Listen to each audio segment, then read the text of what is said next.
पढ़ना अपना लक्ष्य बनाए, हर बच्चा स्कूल जाए, बिना किसी भेदभाव उन्नति की राह अपनाए। तो आइए शुरू करते हैं समग्र शिक्षा उत्तर प्रदेश और यूनिसेफ लखनऊ की तरफ से प्रस्तुत ये कार्यक्रम जन पहल। शिक्षा प्रगति की ऐसी सीढ़ी, रोशन होती जिससे हर पीढ़ी। आज माता पिता ने है ठानी, विद्यालय प्रबंध समिति में भागीदारी है निभानी, भागीदारी है निभानी। जन पहल कार्यक्रम की एक और कड़ी में आपका स्वागत है। मैं हूँ विद्या और मेरे साथ है हमारी प्यारी काकी और हमारा नटखट चंदू। भाई सुनने वालों को काकी की तरफ से आशीर्वाद। अरे चंदू, तू भी तो कुछ बोल, तेरा भी तो नाम लिया है विद्या बेटी ने। नमस्ते दोस्तों, नमस्ते। वो मैं जरा सोच में पड़ गया था। अरे किस सोच में पड़ गए थे तुम चंदू? वो मैं सोच रहा था विद्या बहन कि तुम कितनी बढ़िया शुरुआत करती हो प्रोग्राम की। पहले 2 पंक्तियां पढ़ती हो, फिर ये, फिर वो, फिर सुनने वालों का स्वागत। तो मैं सोच रहा था कि कभी मैं भी इसी तरह प्रोग्राम की शुरुआत करूं तो कितना अच्छा हो।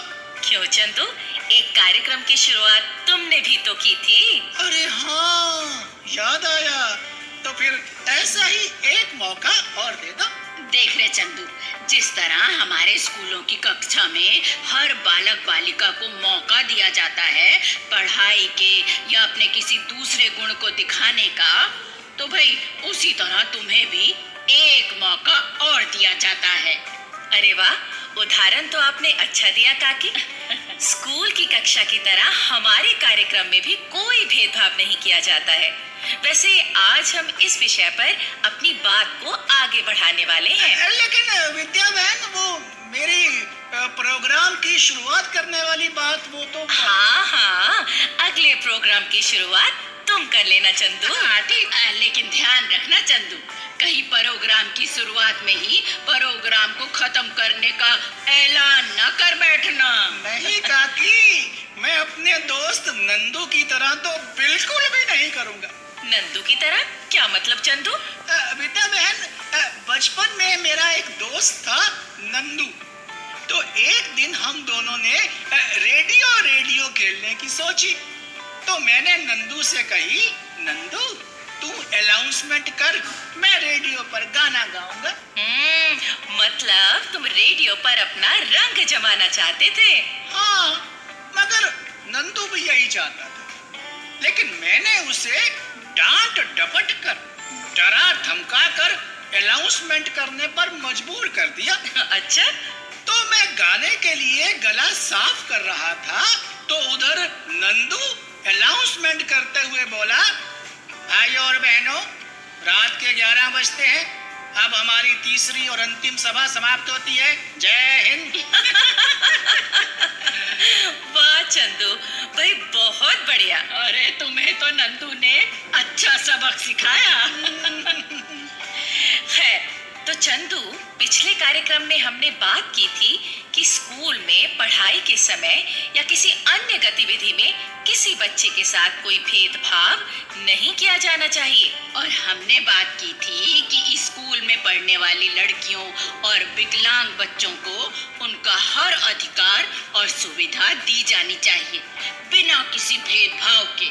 और इस बात का एसएमसी के सदस्यों को खास ध्यान रखना चाहिए। तो चलिए इसी विषय को आगे बढ़ाते हैं और सुनते हैं हमारी आज की नाटिका। सुनाई।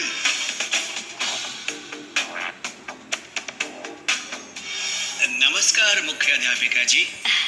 नमस्कार विनोद कुमार जी। कहिए, कैसे हैं आप? जी मैं ठीक हूँ। आपकी कक्षा में बच्चों की पढ़ाई लिखाई का काम कैसा चल रहा है? जी ठीक चल रहा है।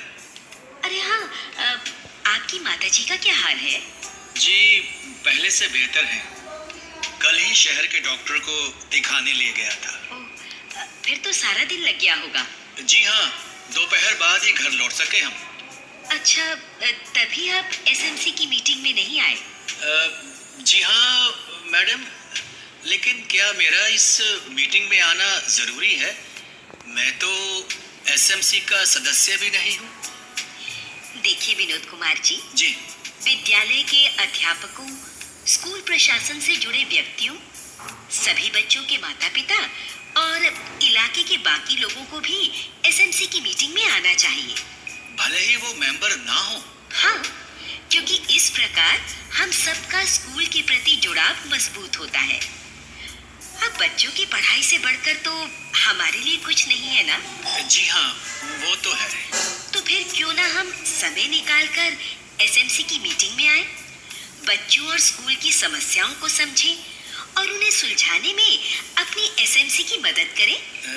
ठीक कहती हैं आप मैडम। वैसे कल की मीटिंग से कौन सी मुख्य बातें सामने आई मैडम? भाई, कल सभी सदस्यों का मानना था कि स्कूल में पढ़ने वाले सभी बच्चे सुंदर फूलों की तरह होते हैं। उनका रंग, उनकी खुशबू भले ही अलग हो, पर वो हमारे स्कूल की बगिया की शोभा है। जी। इसलिए हमें इन सब फूलों को संवारना, निखारना चाहिए। किसी के साथ कोई भेद नहीं रखना चाहिए, क्योंकि स्कूल की बगिया के इन फूलों ने कल देश को भी महकाना है। मैडम, क्यों विनोद जी, आपको ये बात पसंद नहीं आई? जी नहीं, पसंद आई, बहुत पसंद आई।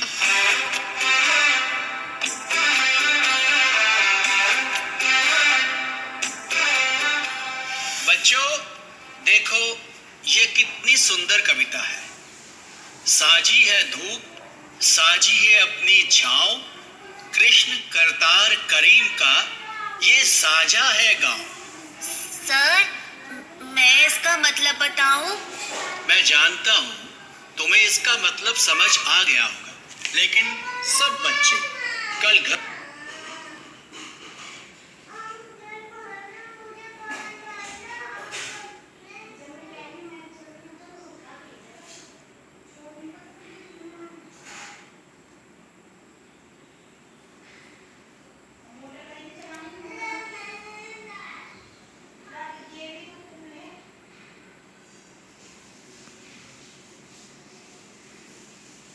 का मतलब समझ आ गया होगा, लेकिन सब बच्चे कल घर से इसका अर्थ लिखकर लाएंगे और फिर कल कविता को आगे बढ़ाएंगे। चलो अब सब बच्चे अपनी कॉपियां चेक करवाएं। दिखाओ सुमेर, पहले तुम अपनी कॉपी दिखाओ। सर, मैं सबसे पहले। भाई तुम सबसे आगे बैठे हो तो तुम ही सबसे पहले अपनी कॉपी दिखाओगे ना। पर सर, आप तो मेरी कॉपी सबसे बाद में देखते हैं, और वो भी मुझसे दूर खड़े होकर, और कभी कभी तो कॉपी चेक करते ही नहीं मेरी। वो मेरी भूल थी सुमेर। तुम सब बच्चे गुलदस्ते के सुंदर फूलों की तरह हो, इसलिए आज से किसी बच्चे के साथ धर्म, जाति या रंग के आधार पर कोई भेदभाव नहीं किया जाएगा। सच मास्टर जी? हाँ सुमेर, तुम कक्षा में मन लगाकर पढ़ना, और कभी कोई पाठ समझ में ना आए तो मेरे घर आकर भी मुझसे समझ सकते हो। सच मास्टर जी?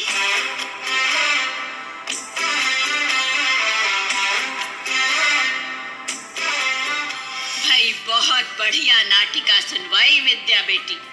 बड़ी मैडम की एक ही बात ने मास्टर विनोद कुमार का मन बदल दिया और सुमेर से उसका व्यवहार भी बदल गया।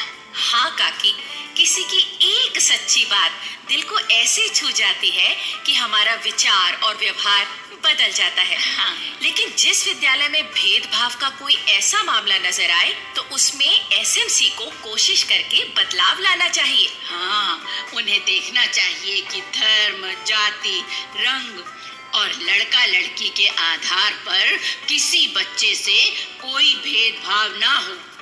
जी हाँ, जो बच्चे पढ़ाई में तेज हैं, उन पर भी ध्यान दो, और जो बच्चे पढ़ाई में कमजोर हैं, उन पर ज्यादा ध्यान देकर उनकी समस्याओं को दूर करो।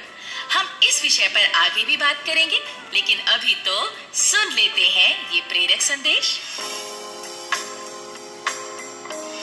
मैं पूर्व माध्यमिक विद्यालय कठवारा ब्लॉक बख्शी का तालाब लखनऊ से अनुदेशक उमा मौर्य बोल रही हूँ। हमारे विद्यालय में 144 बच्चे इनरोल्ड हैं, जिसमें कि 90% बच्चे अधिकतर उपस्थित रहते हैं।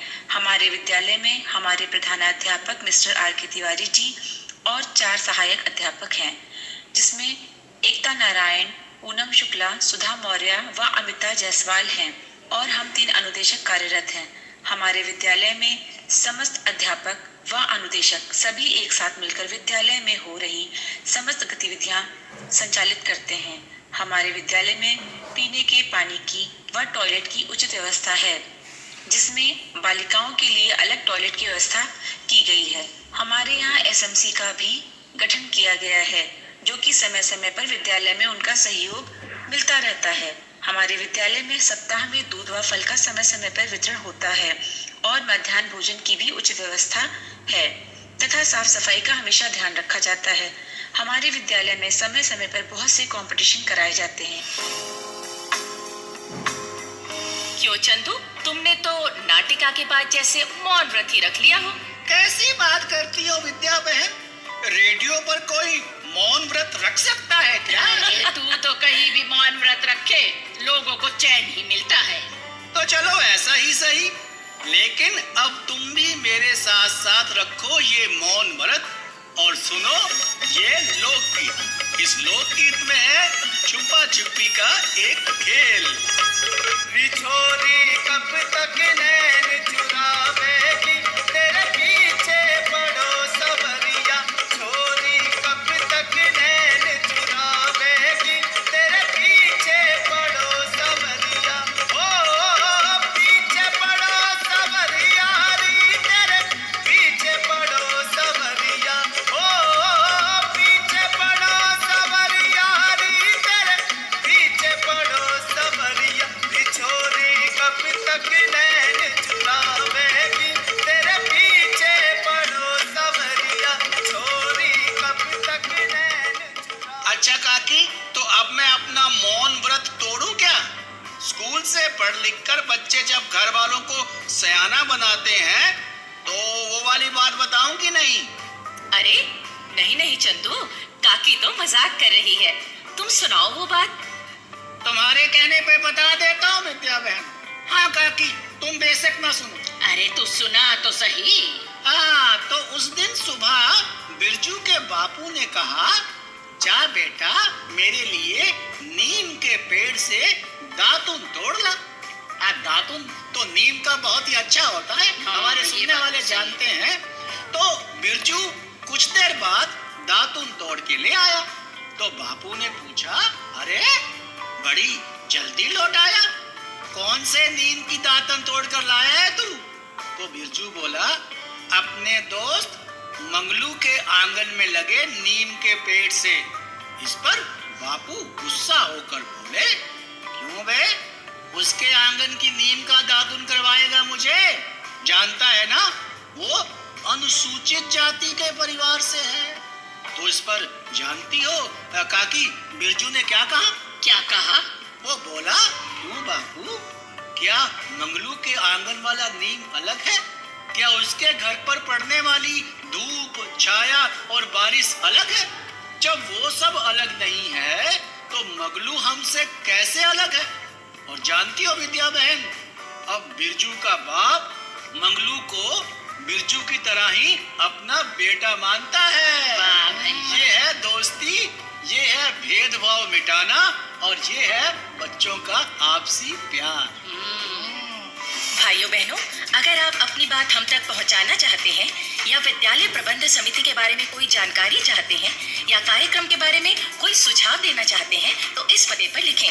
हमारा पता है समग्र शिक्षा उत्तर प्रदेश सर्व शिक्षा अभियान ऑफिस, विद्या भवन, प्रथम तल, फर्स्ट फ्लोर, निशांतगंज, लखनऊ 226007। तो अब जन पहल के अगले कार्यक्रम तक विद्या और अपनी काकी और अपने चंदू को आज्ञा दीजिए। जय